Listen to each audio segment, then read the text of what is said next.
Okay, let's just show you. They're all the same image. The only difference is the amount of sharpening that has been applied to these images. And the variation in size is from just over 2 megabytes to just under 1.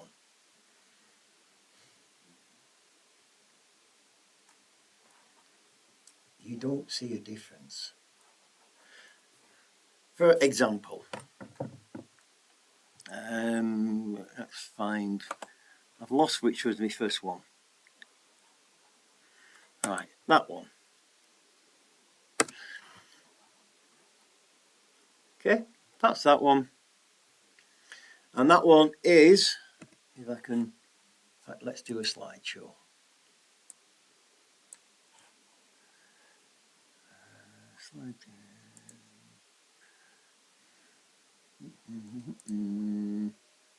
Caption, that's what I want. I think I'm 10 seconds. Captions, right, there we go. That one is as is. This is the most amount of sharpening that I applied manually. So I put probably about 120% sharpness in the details slider, and it was saved at 100% on the compression and high. Oh, I'll show you what it was. Oops, go away.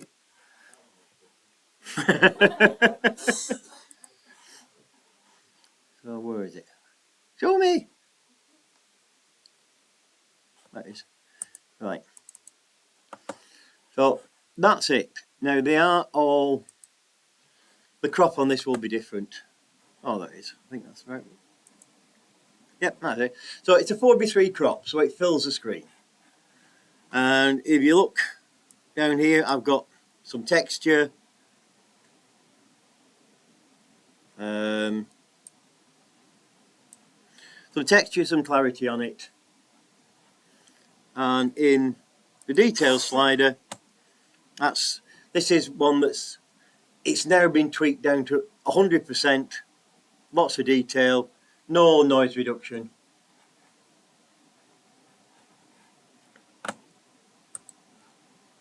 And the export was simply resized down to 1600 by 1200 with a quality at 100, and sharpen screen high.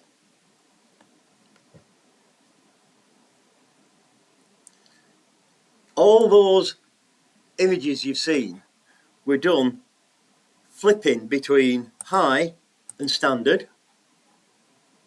Again, you don't really notice it for most images. And from quality from 100 to 75.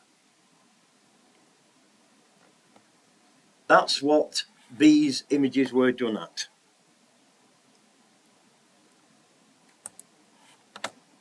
And this one doesn't matter. It's right. Yeah, it's just changing the size. So that one there is 2.2 megabytes. It's not much over it. It was the first one I came to that was more than 2 megabytes that I could just make it smaller. And that one is 753 kilobytes. So there's that one and that one. There's a slight difference. You know, you can see it if you're looking at the difference. But if either of those was to just come up on its own, are you going to see it? Are you going to know that it could have been a tiny bit sharper? No.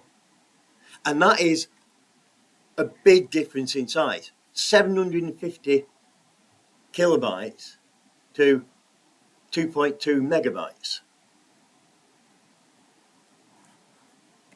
That was going down to 75%.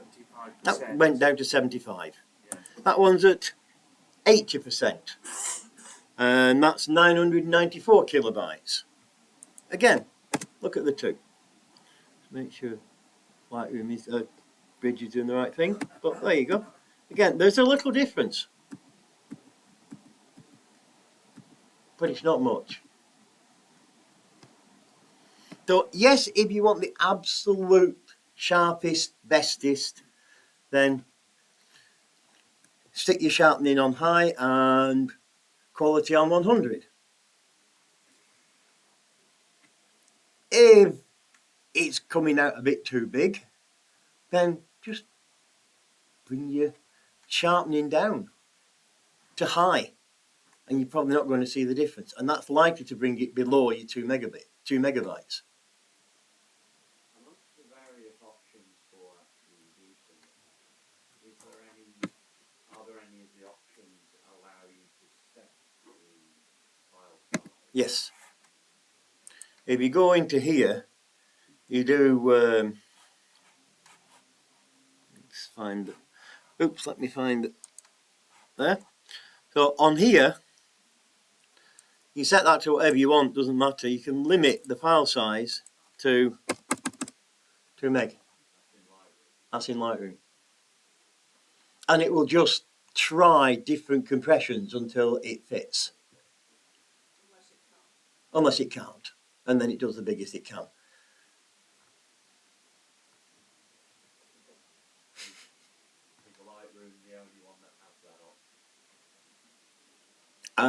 I'm not aware of it in Photoshop. You'd have to manually do that in Photoshop. But you can, if you resize down. So what effect does the resolution have? And that will make a massive difference. You want 1600, you want to fit within 1600 by 1200. You don't want to reduce the size of it. If you're still struggling, then again, I'm in Lightroom, but the effects are similar. Reduce the amount of sharpening that you are applying to the image. Add a tiny little bit of luminosity, noise reduction. If you've got a noisy image, it's going to be bigger. If you've got a really noisy image, it's going to be huge. Get rid of some of that noise and your file size plummets. These are JPEG compressions. And JPEG doesn't like fine detail. And it gets big. So if you reduce the fine detail, it will be easier to compress. Use separate software can to reduce the noise. You can.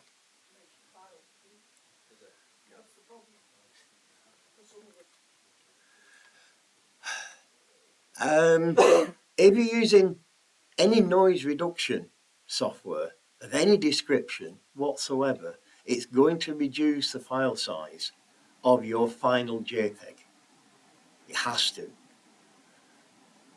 If it's increasing it, then it's actually increasing the data. And it shouldn't do that because you are reducing the amount of random noise. It's the random noise that is causing the problem. So yes, it can increase the sharpness of the other edges, which does increase the frequency to a degree, but it shouldn't.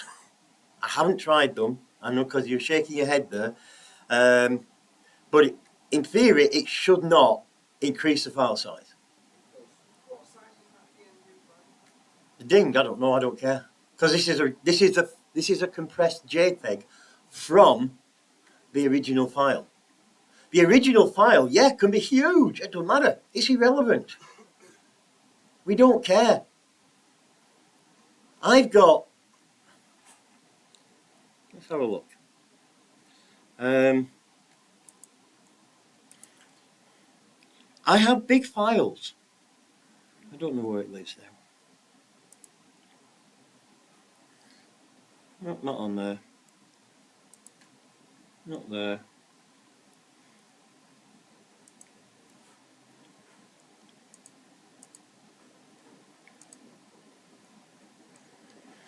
That one, Homage to Vermeer. Its file size on disk is 3 gigabytes.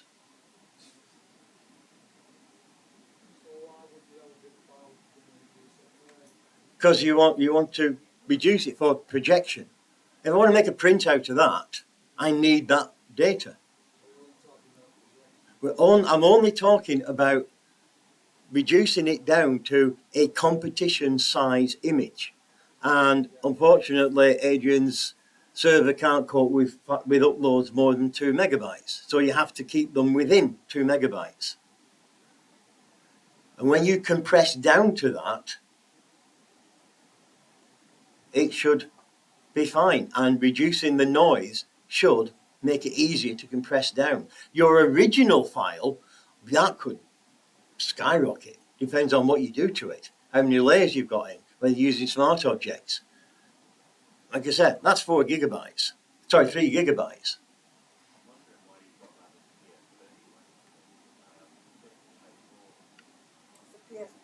PSB. It's a big one. Photoshop cannot open PSDs bigger than 2 gigabytes. It cannot do it. I'm struggling hearing you. I've got this thing.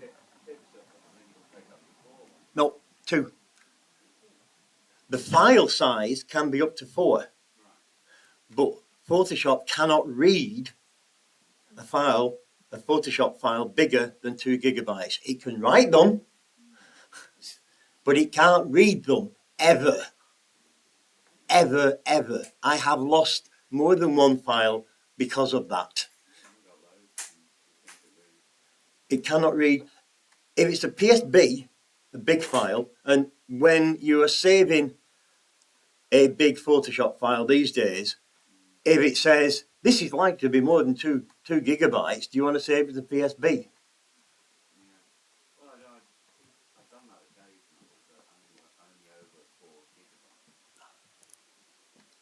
Photoshop's limit is 2 for PSD. PSB, it can be at any size. And the file system, yeah, the file system can cope, depending on what it is. A FAT32 can cope with 4 gig. NTSC can cope with bigger. And some of the others can cope with bigger still.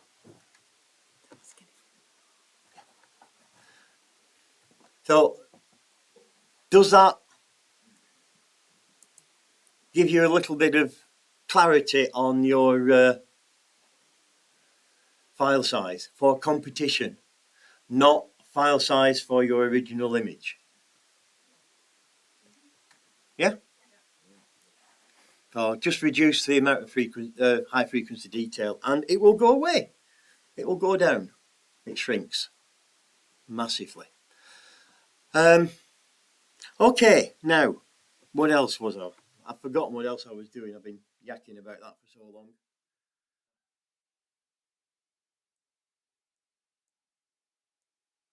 Bring this into Photoshop just as an ordinary file. The question was, what's the difference between gamma and contrast?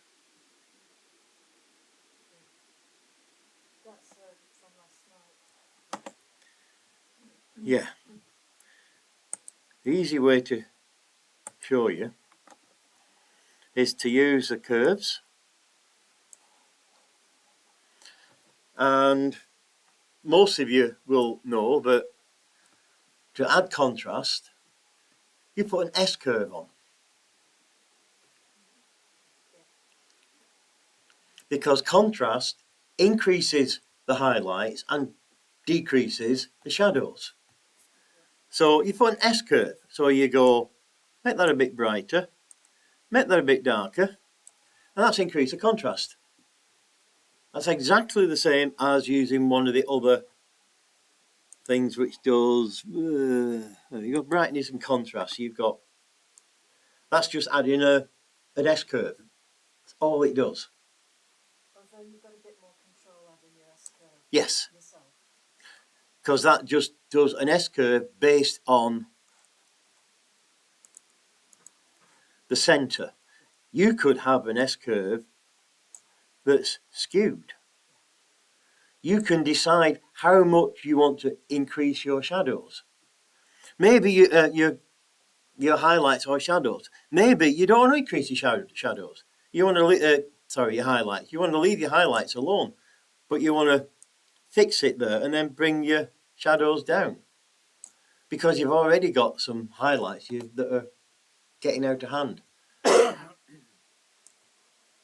Your S-curve can do lots of things like that. You can do an inverse S, which reduces the contrast. Oh, look. While we're on this, why does it give you the option to do black, whites, shadows, highlights, and contrast? Because surely they're all linked. They're linked, but they are very different things. That's in Lightroom. Yeah. Yes, Lightroom gives you full control of shadows. Sorry, blacks, which is that area. Shadows, which is that area. Is that just black then? Watch what happens. It pulls everything down with it, but doesn't pull the top end down very much, but it does pull the bottom down a lot. It gives you control of those areas. It's like having a graphic equalizer on a sound system. You can pull your trebles up and you can bring your basses down. You can juggle them around to balance the sound. Same with your pictures. You can move these so that it affects everything. Now, there's one exception. I know we've sort of moved off completely now, but I'll come back to it in a bit. There is one exception to this limit the control to these areas. So that's your highlights does that, and your whites does the top bit, but your exposure is not limited to that part and just tails off. It's not the old brightness. The old brightness control on Lightroom used to do that. This changes the exposure across the whole of the range of tones. There is a control in Lightroom that is limited to this middle section. So if you want even more control, you can go to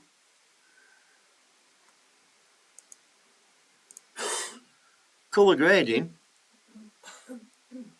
your midtones, and you can change the luminosity. And look how the histogram changes. It's just the middle bit. It has very little, doesn't have no effect, because it's got to tail off the effect outside the range. Otherwise, you're going to have horrible artifacts. But that gives you control of the mid-range. And that's the only place it exists in Lightroom. So these are here to give you control of all the various parts. It's more intelligent than trying to use the tone curve. Where are we? Oh, it's that one there, sorry.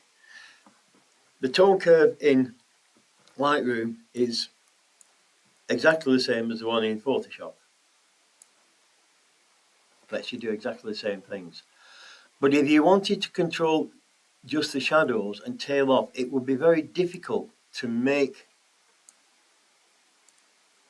that work. You could possibly do it, but it would be very difficult to do that. So these individual bits give you that control because it does taper off into the other parts of it, of the histogram. Does that make sense? Yeah? Right. So whizzing back to here. So you can reduce or increase the contrast just by changing these 2 points. We have to do it with 2 points. You cannot do it with 1.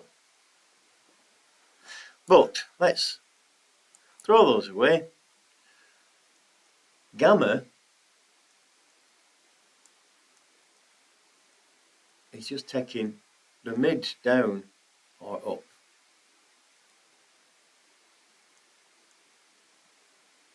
So it's the same curve, yeah. But you're not anchoring it anywhere else apart from the endpoints. So the endpoints stay the same, but the middle ground is how you alter the gamma. Now you can do it, you've got full control in curves. You can also do it in levels. And that's this one in the middle. And that's all it's doing. It's moving that midpoint up and down. And that changes the gamma. And sometimes that's all you need, just to give it that little bit more depth to the image.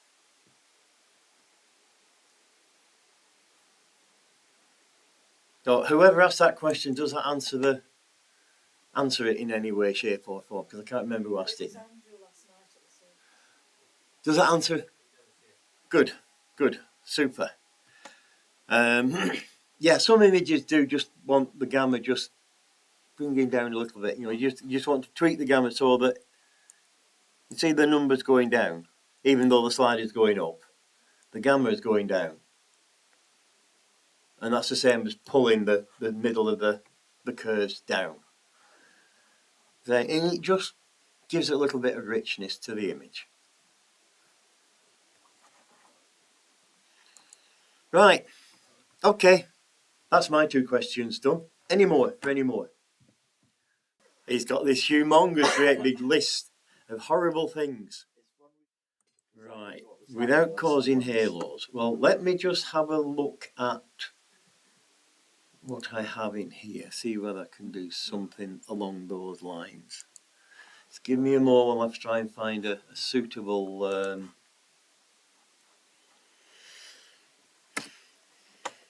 image. Right, this is a reasonable one to play with. There we go. Right, I'm going to... This is, as you see, not very exciting landscape. In fact, it's poo, to put it politely. No, it's worse than that.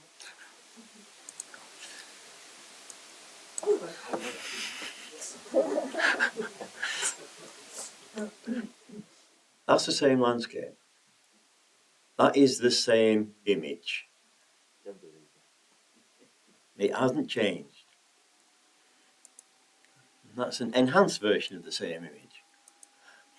Well, that's it.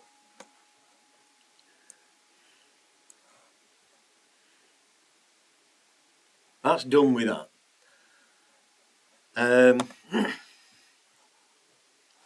Let's see if I can...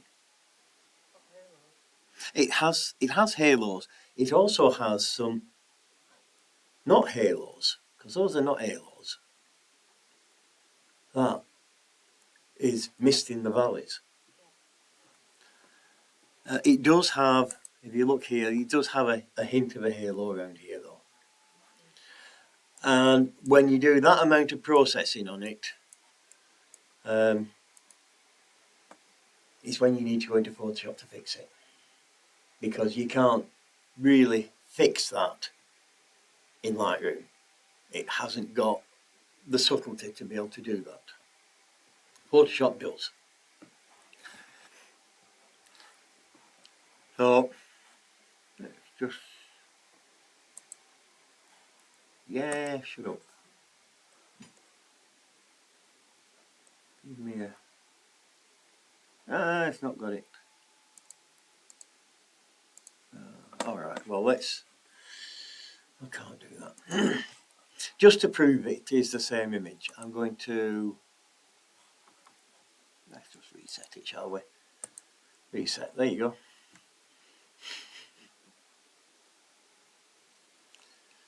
The information's there, all you need to do is to pull it out. It is just a matter of bringing the information out. See, it's in the shadows. And it's not clipped. So you can pull that out. Let's do a simplified one of this. Bring that up. Highlights, that's what. Pull that down there. Bring that up there.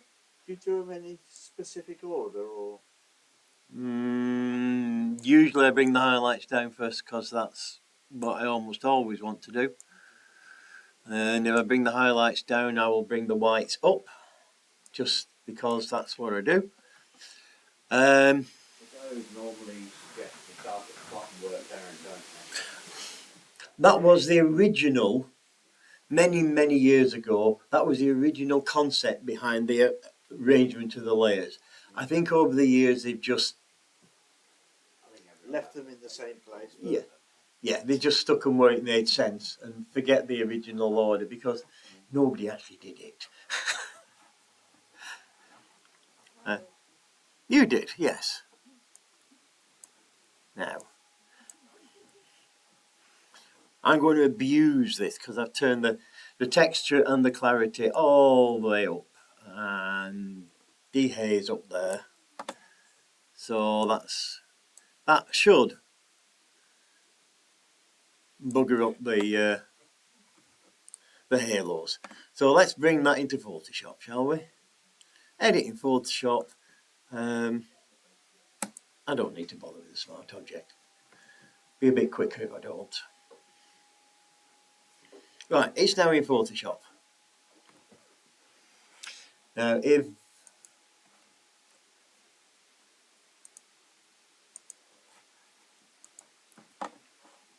you're so inclined, you can bring it in as a smart object and it does give you a lot more control.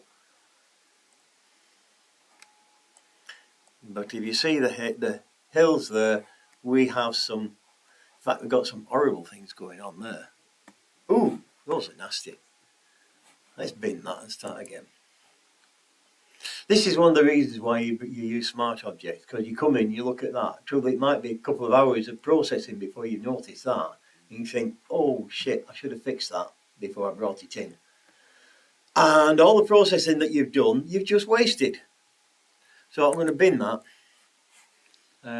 Don't need that now, that can go. So back into Lightroom. Let's have a look at that there. And let's see whether we can just, where are we? Lens corrections, there we are. Quite a quick correction in Photoshop for those horrible. Well, get rid of it in Lightroom first of all then, because that's it now. Though the horrible chromatic aberration that was on there has now gone. Okay. And I've literally just clicked a button. You know, that's it. 2 buttons there, forgot to do it, that's it, done. If you're using Lightroom or Adobe Camera Raw, always click on those buttons. If for some reason it hasn't got your lens and it's not improving your image massively, and I haven't seen, even when it hasn't got your lens, I haven't seen it not improve your image massively, then turn them off. So there we go, that's fine. So that's now fixed one of the issues. I'm going to exaggerate another one. If I can find where it is on here. Got too many open. There we go. Right, I am going to increase the sharpening dramatically, really make a pig's ear of that. Now that really has made a mess. You wouldn't normally want to add that amount of sharpening to your image. If you find you are doing that, you might have buggered it up when you started. But you can do, if you so wish. Oh, there we go. So now I'm going to bring this, I'm going to bring it as a smart object, so that if I do want to change something, I can go back.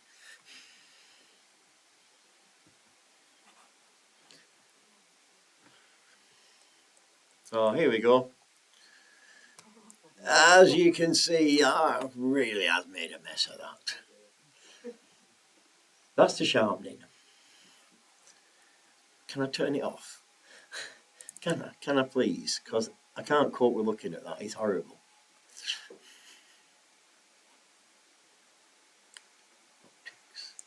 There we go.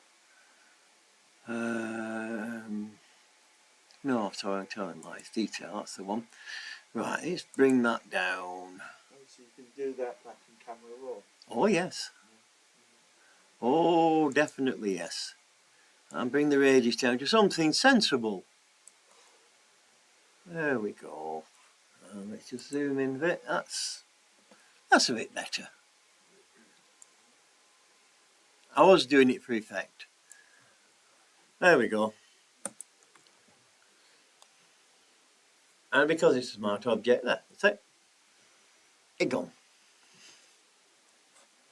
You've still got a little bit there, but I am zoomed in quite. I'm at 180%. So, quick way of removing this horrible halo.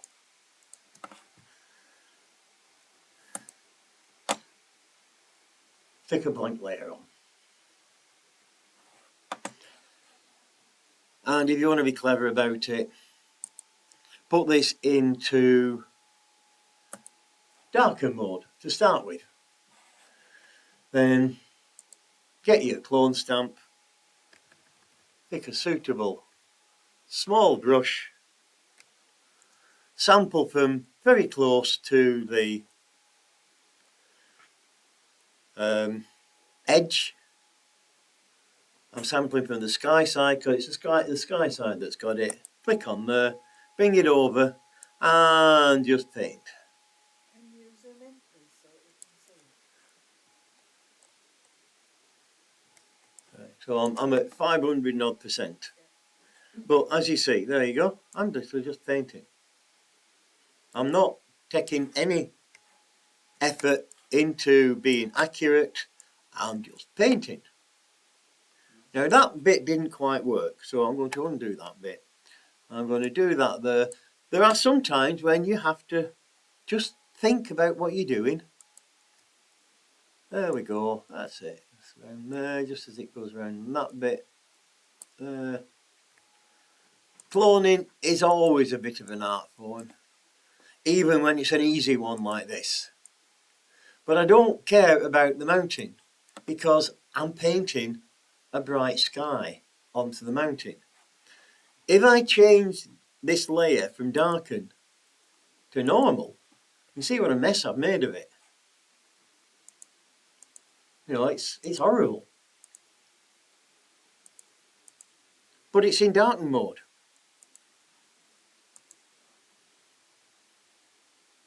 So it only darkens. And the darkest pixels are the mountain. They are not the sky. And I'm painting dark sky over the bright halo. And it is literally as simple as whiz over that. That's just a soft brush. It's just a brush. A brush. It doesn't really matter if it's soft or hard. No. This will do the same thing. There you go. But I tend to use a soft one. It just Yeah. I tend to use soft myself, and that's 100%. And you can see here we've got some halos around the tree. So let's just do that as well. Now you need to be a little bit more careful around the tree because you might stick something else in there that you don't want. So it's not quite as just slap it on. A little bit more effort, but it is only a little bit.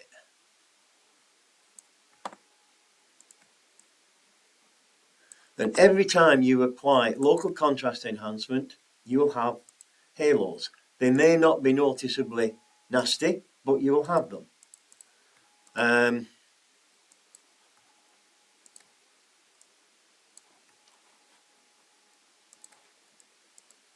Every time you apply some sharpening, you will produce halos. Again, if you use a very small radius, the halos might not be noticeable. Sensible stuff in there. I'm just painting on these light bits back here. I'm either putting sky or a bit of this mountain in there. Just be aware what you're painting in. Now there, I've put a bit of dark cloud in because I went too far away. So again, just undo that, just come in a bit closer. Because you want usually very close to what you're copying from.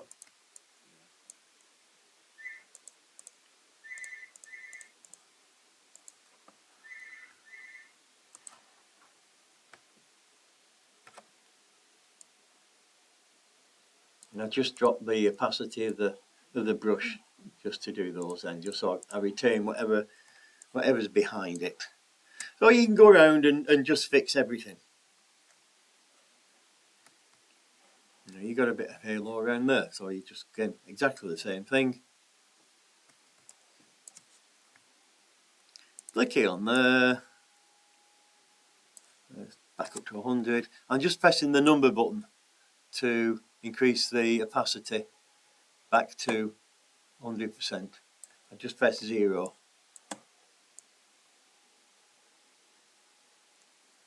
And it is as quick as that. Small brush, so you don't paint where you don't need to, but you need to paint where you do. There you go. Any high contrast edge will produce a halo when it's sharpened.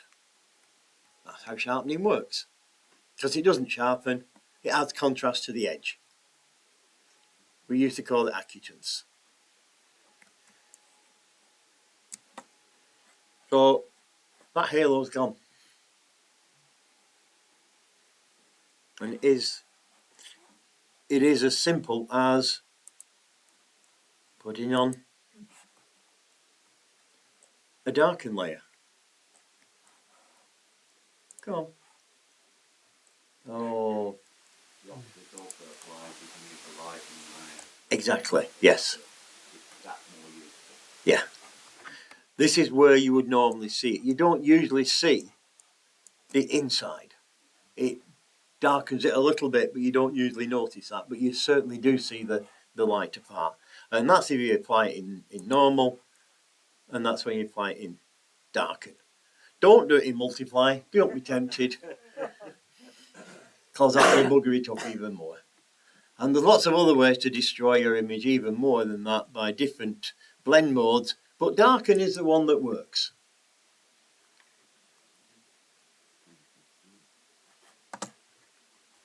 Right, so that,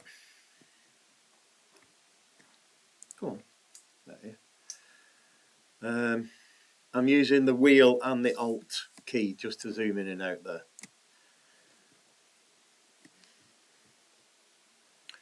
Right, any really quick questions before we have a brew?